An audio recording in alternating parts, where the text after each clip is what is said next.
Alright, hello everyone. My name is Kim Christopher. I'm a reference librarian with the Haverford Township Free Library, and today is Reading with Reference. If this is your first time watching any of our videos, this is just us in the reference department talking about some of the things we have read. And so, with that in mind, I have just a couple things to talk about today. First off, the graphic novel Open Borders, The Science and Ethics of Immigration.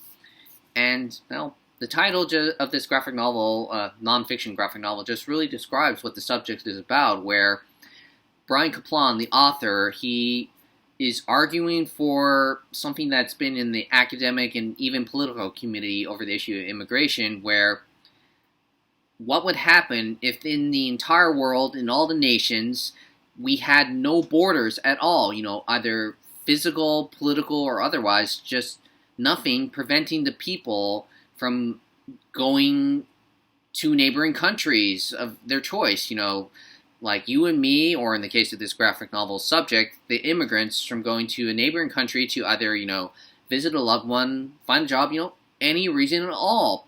No barriers. And he does this in very compelling argument, just showing just how, with all this sort of simplistic, almost cartoonish artwork, just how it wouldn't benefit just the local country that immigrants would be visiting, if it's for like a job, but just how it benefits humanity as a whole. And he really just shows just how, in his own words, that immigration laws, they don't merely allow discrimination, they require it. And with the tearing down of borders, we would be able to, get rid of discrimination,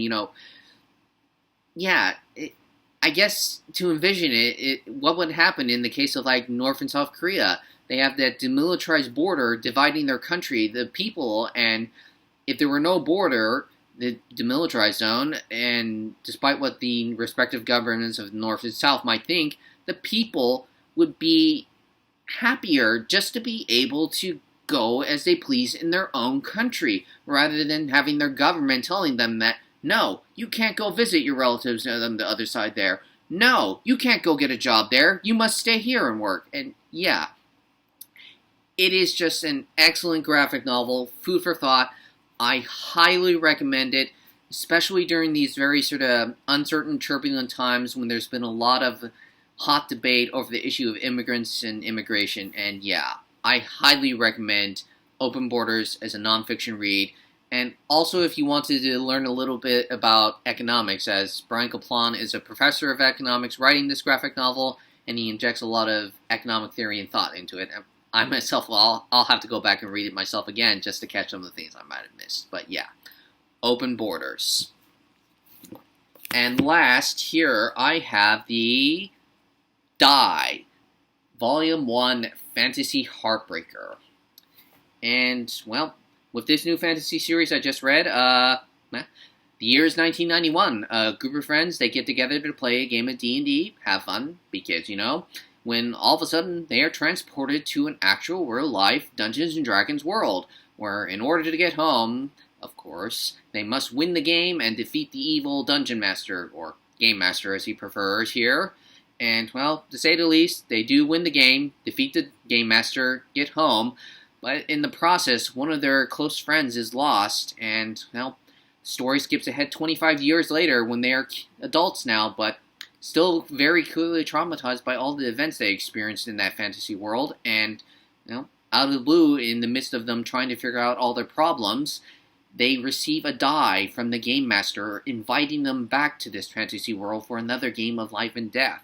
And understandably, they don't want to, face life and death again in this world, but, well, they willingly jump back into it when they realize that the Game Master is actually their former friend. And so they embark on something you could say a quest of redemption to save their friend and also find perhaps some inner peace within themselves. And, well, yeah, just like another similar series I talked about, Black Science, I had a real fun time reading this series. It's the best case scenario of what would happen if Jumanji and Dungeons & Dragons had a child, just very mature style, adult version, that is, because nothing in this series is censored.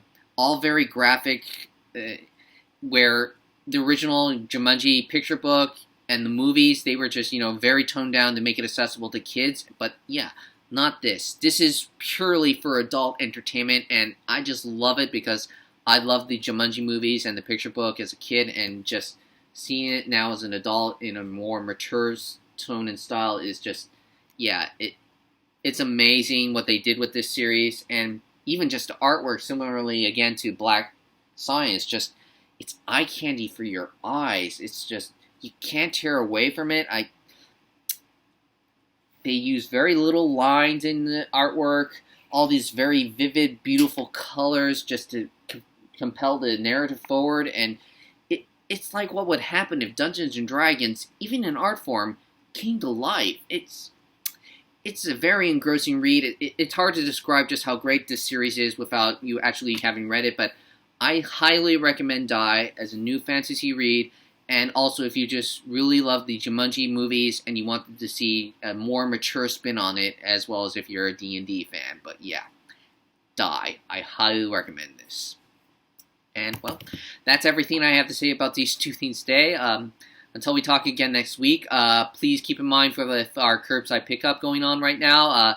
Check our catalog. It will say Contact Library if it is available. These two items, they are not available at the moment. These are my personal copies, but when they are, they will say Contact Library. And also, please do check Catherine's Tech Time video for searching our catalog and how to request items.